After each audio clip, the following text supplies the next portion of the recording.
దిగిపోతున్నట్టున్నావు, నేను వచ్చి నీకు సహాయపడతాను, ఇంకా ముందుకు వెళ్ళకు దిగిపోతావు అని చెప్పేసి నామ పలికింది. అతనికి వేరే గత్యంతరం లేదు. సరే అనేసి తల ఊపాడు. ఏం చేసింది, రావడం మేధను ఒక్కసారిగా లంఘించి, లంఘించడం అంటే పరిగెత్తుకొని వచ్చి మేధకు దూకింది. మేధకు దూకి ఏం చేసిందంటే పట్టుకోవడం పేక పట్టేసుకుంది. పేక పట్టేసుకొని ఒడ్డుకి. హాయ్ అమ్మ, అమ్మకి కథ చెప్తా ఛానల్లో మినీ కథల్లో భాగంగా ఈరోజు మరో కథ చెప్పుకోవడం జరుగుతుంది. ఏంటంటే, ఒకానొక ఊళ్ళో అడవిలో నుంచి ఒక బాటసారి ముసలి బ్రాహ్మడు అటువైపుగా వెళ్ళిపోతున్నాడు. ముసలి బ్రహ్మడు అటువైపుగా అడవిలో నుంచి వెళ్ళిపోతున్నాడు. ఇప్పుడంటే మనకు ఊర్లు అయిపోయి బస్సులు ఇవన్నీ అంతా వచ్చేసాయి, కానీ పూర్వ రోజుల్లో మరి అలాగే ఉండేవాడు కదా. మన అమ్మమ్మలు నాన్నమ్మలు చెప్పిన మట్టుకి అందరూ కాలినడకనే నడిచేవారు. అంతా మా ఇప్పట్లాగా టౌన్ ఏరియా అయిపోకుండా అంతా అడవులు చెట్లే ఉండేవి. జంతువులు ఎక్కువ, మనుషులు తక్కువగా ఉండేవారు. అటువంటి ప్లేస్లోంచి అతను వెళ్తున్నాడు, అడవి మార్గంగా వెళుతుంటే అక్కడ త్రోవలో ఒక గుహ ముందున ఒక పెద్ద పులి కూర్చొని దూరంగానే ఉంది. అదేం దగ్గరగా అయితే లేదు, దూరంగానే ఉంది. అది ఏం చేసిందంటే దూరంగా ఇతను రావడం చూసి బ్రాహ్మణోత్తమ, మీరు చాలా గొప్పవారిలా ఉన్నారు, మీరు నేను ఇచ్చే దానానికి అర్హులు. అందువల్ల ఏంటంటే నా దగ్గర ఒక మంచి బంగారు కంకణం ఉంది, దీన్ని మీకు నేను ఇవ్వాలనుకుంటున్నాను, మీరు ఇది తీసుకోవడానికి మీరే అర్హులు, కాబట్టి మీరు రండి, వచ్చి నా దానాన్ని తీసుకోండి అని చెప్పేసి లేనిపోని కళ్ళ మాటలన్నీ చెప్తుంటే ఇతను కూడా పెద్ద వయసు అతనే, కాస్త జ్ఞానం ఉన్న ఆయనే కాబట్టి కొంచెం అనుమానించాను. నువ్వు చూస్తే చాలా పెద్ద పులివి, నేను చూస్తే నరమానవుణ్ణి, నీ గుణం మనుషులు చంపి తినడం, నేను నిన్నెలా నమ్ముతాను, నిన్ను నమ్మలేను, అందువల్ల నాకు నీ మీద చాలా అనుమానంగా ఉంది అని చెప్పేసి చెప్పడం జరిగింది. అయ్యయ్యో బ్రాహ్మణోత్తమ, నేను వయసులో ఉన్నప్పుడు నువ్వన్నట్టు చాలా పెద్ద పెద్ద దారి దోపిడీలు, దోపిడీ అంటే దాని దృష్టిలో చంపతిండడం, చాలా కిరాతకంగా దొరికిన వాళ్ళందరినీ చంపి తిని నా ఆహారం తీసుకొని నా శరీర పుష్టికి కావలసినట్టుగా నేను చంపి తినేసేదాన్ని, నాకు పొట్టకు కావలసినట్టుగా చంపి తినేసేదాన్ని. ఇప్పుడైతే నేను ముసలిదాన్ని అయిపోయాను, నాకు కూడా కాస్త పుణ్యం పురుషార్థం ఉండాలి కదా.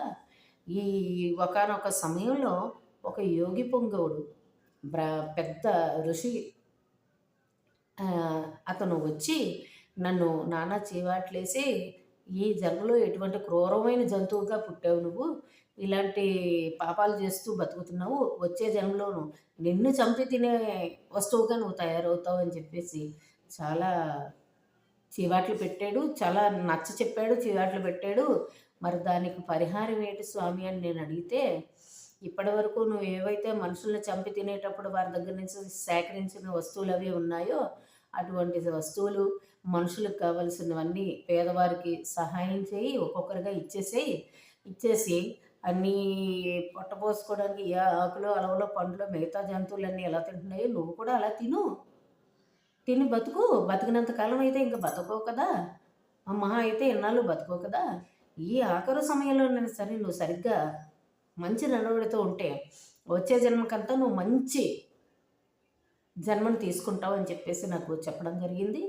బ్రాహ్మణోత్తమ, నాకు అటువంటి అవకాశాన్ని రానివ్వండి, మీరు దయచేసి నా యొక్క పుణ్యానికి అడ్డుపడకండి, నేను మీకు పుణ్యం ఇచ్చి మీకు దానం చేసి నేను పుణ్యం సంపాదించుకోవాలని అనుకుంటున్నాను, కాబట్టి నాకు సహకరించవలసిందని కాళ్ళ ఏళ్ళపడి ప్రాధేయపడింది.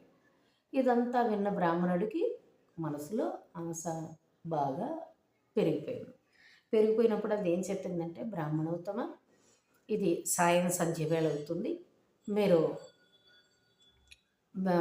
సంధ్య వార్చుకోవడం అంటారు. బ్రాహ్మణుల్లో ఏం చేస్తారంటే సాయంత్రం 4:30 సంధ్య సమయంలో స్నానపానాదులు అవి చేసుకొని, ఇదివరకు అయితే అంతా అలా చేసేవారు, ఇప్పుడు చేస్తున్నారో లేదో నాకు తెలియదు, సంధ్య వార్చుకోవడం అని సంధ్యావందనం సూర్యునికి అర్ఘ్యపాద్యాలు ఇచ్చి ఏదో చేసేవారు. నాకు దాని గురించి అంత మెండబెత్తప్ప అంతగా తెలియదు. అదంతా చేసుకొని ఇస్తే అలా చేస్తే చేసి తొందరగా రండి, మీరు స్నానం చేసి రండి, మరి దానం పట్టాలంటే శుచిగా ఉండాలి కదా అని చెప్పేసి ఇంకా పూర్తిగా నమ్మబలికేసి పూర్తిగా నమ్మబలికినప్పుడు ఆ బ్రాహ్మణుడు పాపం ఏం చేశాడంటే పూర్తిగా నమ్మేశాడు.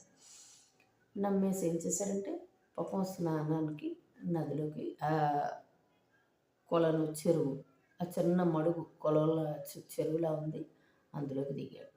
అందులో దిగితే ఏముంది పాపం చిక్కుకుపోతున్నాడు. అందులో ఇంట్లో చిక్కుకుపోతున్నాడు. అతను చిక్కుకుపోయి భయపడిపోతుంటే ఇదేం చేసిందంటే, బ్రాహ్మణోత్తమ ఆగాగు, నువ్వు మడుగులో దిగిపోతున్నట్టున్నావు, నేను వచ్చి నీకు సహాయపడతాను, ఇంకా ముందుకు వెళ్ళక దిగిపోతావు అని చెప్పేసి నామ పలికింది. అతనికి వేరే గత్యంతరం లేదు. సరే అనేసి తల ఊపాడు.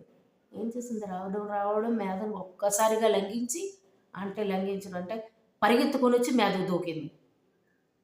మేధకు దూకి ఏం చేసిందంటే పట్టుకోవడం పేక పట్టేసుకొని ఒడ్డుకి ఈడ్చుకొచ్చి చంపి శుభ్రంగా దాని ఆకలి దాహం తీర్చేసుకుంది. అందువల్ల ఏంటంటే క్రూరులతో సహవాసం నమ్మకూడదు. నమ్మబలికేలా వారు నటించినా మనం నమ్మకూడదు. క్రూరులతో సహవాసం ఎలా ఉంటుందంటే మొదటికే మోసం, ప్రాణాలకు ముప్పు అది. అందువల్ల ఏంటంటే స్నేహితులు కానివ్వండి, ఎవరైనా కానివ్వండి, గుణమించి మనం జాగ్రత్త పడి మసులుకోవాలి. ఇలా చెప్పండి, ఇదంతా పిల్లలకి చెప్పండి. సెల్ ఫోన్ మాత్రం పిల్లలకి ఇవ్వకండి. మీరు కథ విని పిల్లలకు చెప్పండి. చెప్తున్నాను, పిల్లలకి సెల్ ఫోన్ వద్దు, అమ్మ చెప్పే కథ ముద్దు. మరొక మంచి కథతో మీ ముందుంటాను. మీకు ఎటువంటి కథలు కావాలో కామెంట్లో రాయండి. చాలా బాగున్నది అని చెప్తున్నారు, కానీ ఎలాంటివి కావాలో చెప్పటం లేదు. సబ్స్క్రైబ్ చేయండి, లైక్ చేయండి, షేర్ చేయండి. నమస్తే. Thank you.